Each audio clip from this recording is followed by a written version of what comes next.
Hello there, everybody. How are you doing? This is Rob of Rule of Two Review. Welcome back to the channel.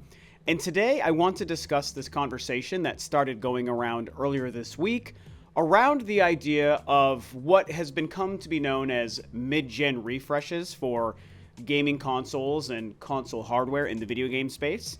And obviously this kicked off with some reports and a presentation and some tweets that seem to hint at the idea of a PS5 Pro and a new Xbox Series console potentially already in the works. So to me, this is a very weird story, but I do think it also sparks a pretty interesting conversation. And I've even spent some time on Twitter the past day or so kind of discussing it and sharing my own thoughts as it relates to the idea of a PS5 Pro and a new Xbox Series console, as well as the larger idea, which I think we're going to mostly talk about in today's video, about just the general broad concept of mid-gen refreshes or hardware upgrades that aren't taking a piece of hardware into its own next generation, but just doing minor, very small, sometimes insignificant tweaks to the power or the hardware to upgrade it just a little bit so that it's not doing a whole lot different, but maybe just a little bit different.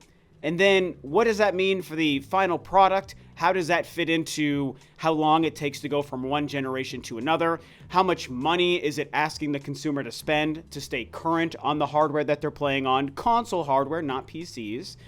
And just how it just impacts even the money and time being spent by the companies themselves to make these mid-gen consoles. And this applies to the handheld space as well.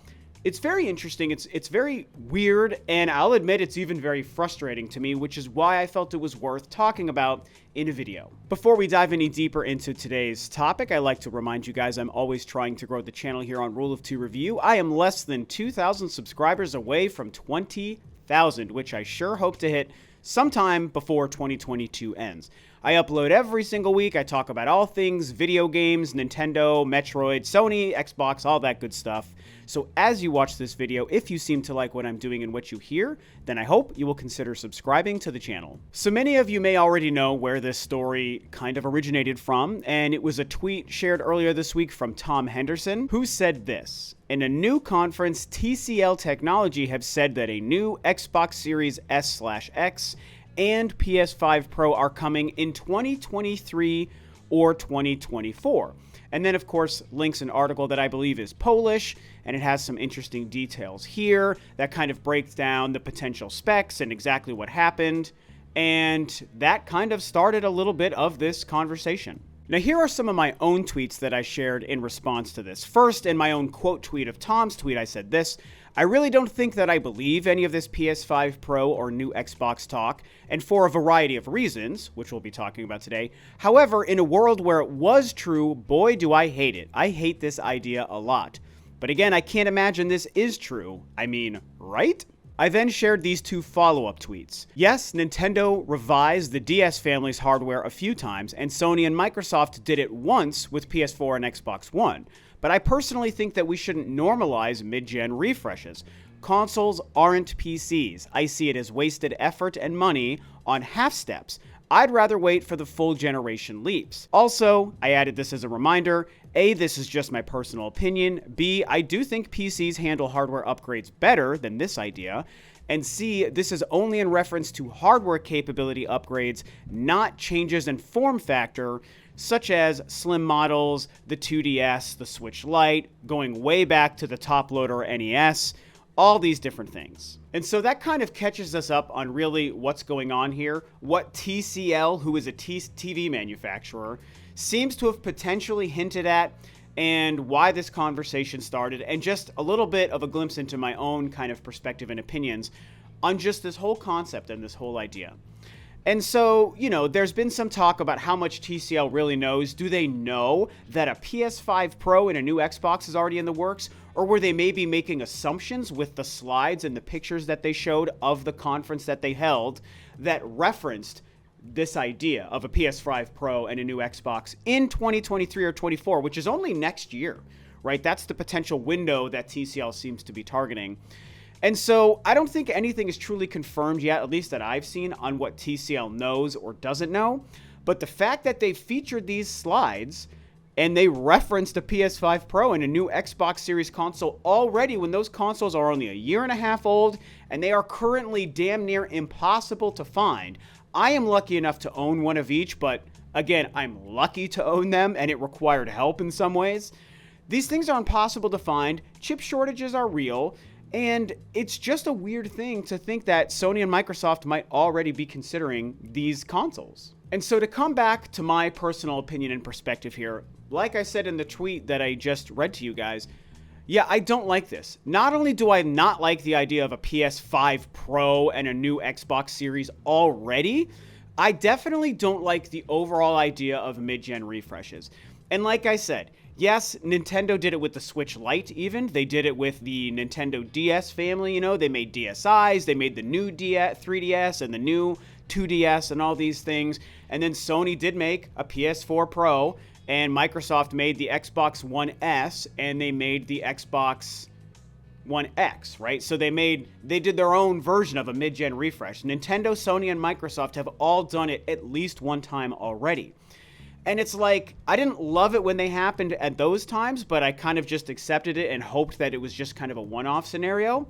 But if it turns out that there's any truth to this PS5 Pro and new Xbox thing, which again, I'm still dubious on whether or not I even believe it in the first place. It doesn't seem to make a whole lot of business sense in my opinion.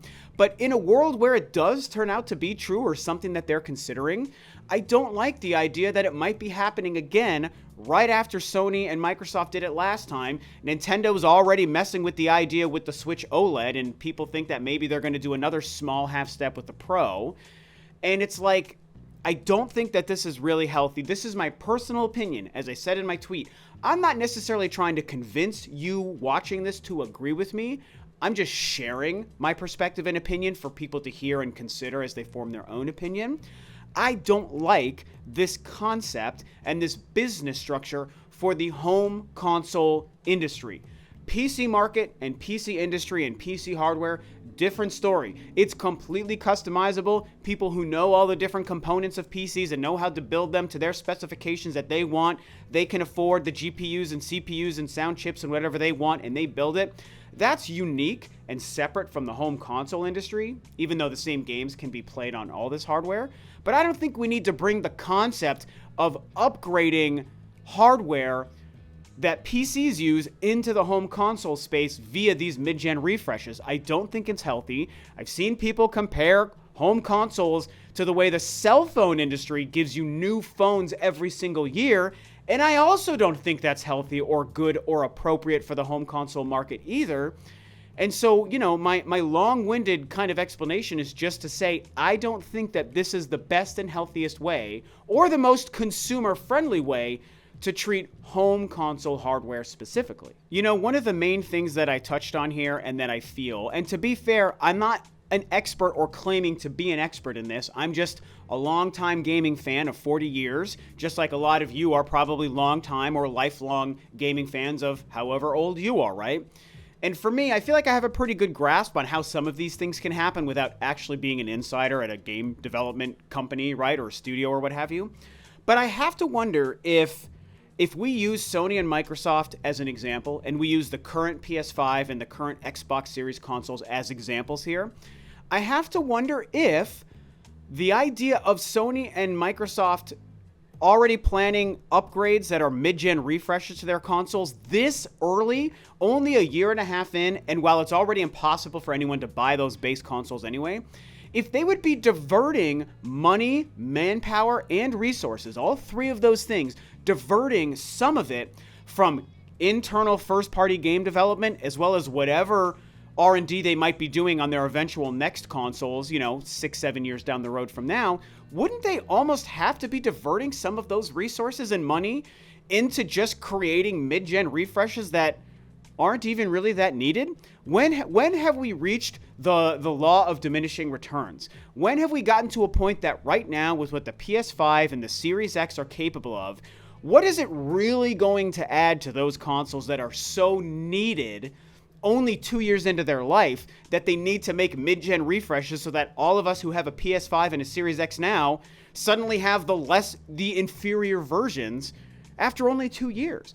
I'm trying to understand the true advantage to the gaming companies, and I'm trying to understand how it could be perceived as consumer friendly. And I don't see it as an advantage to the gaming companies, and I definitely don't see it as consumer friendly. And so I feel like a potentially negative precedent has been set by, all the revisions to the DS family hardware, and definitely more relevant to this, by Sony and Microsoft last gen with the PS4 and the Xbox One. I think it's a negative precedent, and if we normalize this, then what does it mean for every generation going forward when Nintendo and Sony and Microsoft keep releasing new generation hardware? At what point do we have to always worry about or be on the lookout for this theoretical, inevitable next revision of that hardware? Is gaming hardware, console hardware, not PCs, is gaming hardware always going to be outdating itself every year or every 2 years forever, as opposed to just waiting for generational leaps every 5 to 7 or 8 years? I mean, everyone's going to have a different opinion. Maybe you're someone who's totally okay with this and you're like, sure, make a new Xbox every single year for $500. That's fine. I don't care when my hardware gets outdated. If that's you, then, you have the right to feel that way, but I sure think it's silly.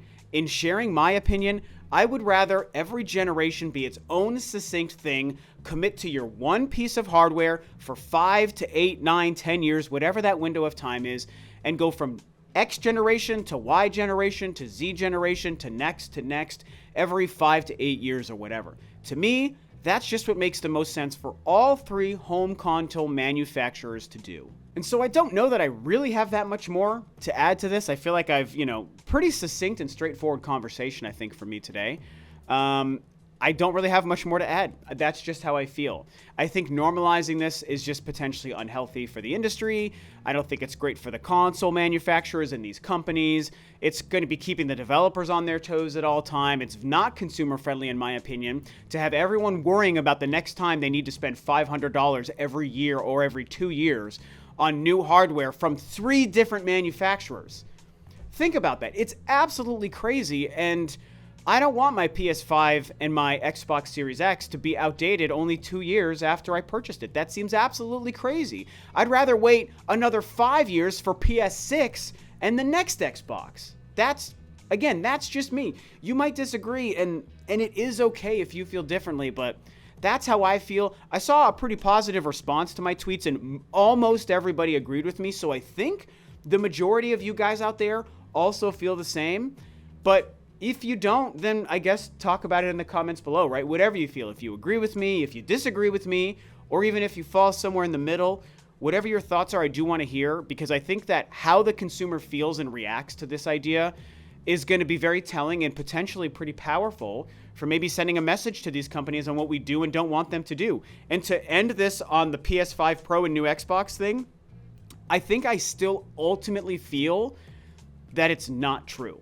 I don't see how Sony and Microsoft could already be considering that and worrying about it and spending time and R&D on these things after only 2 years. The current consoles are hard to find. There is a chipset shortage that is affecting all hardware for all sorts of industries. And so I just don't see how it is advantageous to them to do that right now. How much more money would they make based on how much they would spend to develop these when they can't even get PS5s and Series X's out there for people to buy right now, right? It's just a mind-blowing concept. So maybe TCL knows more than we do, but tough to say for now, and I guess we'll have to wait to see. So you've heard my thoughts and opinions on this whole concept. I want to hear how you feel about it. Talk about it below. And with that, this video is a wrap. Thanks, of course, as always, for tuning in, guys. This is Rob of Rule of Two Review. I will catch you next time on another video. Bye-bye.